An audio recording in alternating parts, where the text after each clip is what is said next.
পাঁচতলা ভবনের ভেতরের এই ছবি বলছে টানা 23 ঘন্টার আগুনে এখন আর কিছুই অবশিষ্ট নেই। ভবনের নিচতলাটি যেন পোড়া কালো ছাই। ওপরে ওঠার সিঁড়ির মুখের গেটটি এখনও আটকানো, তাই ওপরে ওঠার কোনো সুযোগ হয়নি আমাদের। প্রত্যক্ষদর্শীরা বলছেন এই গেট বন্ধ করেই আগুন দেয় দুর্বৃত্তরা।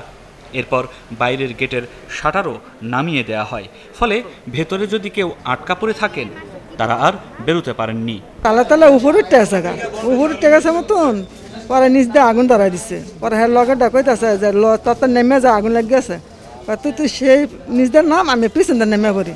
অনেক নেমে দিয়ে সব গেট আটকে নিয়ে নামতে পারেনি।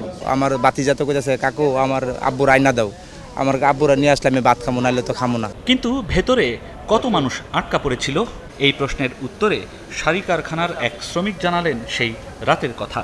কয়েকশো লোক ভিতরে, এত মানুষ ভিতরে, মানুষের জন্য এইভাবে যাইতে পারি না। ধাক্কা ধাক্কি অনেক গ্যাদারিং, মহিলা ছেলে পুরুষ বাচ্চারা অনেক মানুষ ছিল। লাইট ধরে অনেকে কইছে যে নামে পড়েন পাইপ বাইয়া, তো পরে ওরা পাইপ বাইয়া না নামে ওরা নিচ থেকে আবার উপর উঠছে। মূলত লুটের উদ্দেশ্যেই বেশিরভাগ মানুষ কারখানায় এসেছে বলে জানান স্থানীয়রা, আর নিখোঁজের স্বজনরাও স্বীকার করেন সেই তথ্য। আমার ভাই সিএনজি চালাইতো, হ্যাঁ বন্ধু বেড়ে নিয়ে এসেছে এই যে ই করণ লেগা, মাল নেওয়ার লেগা।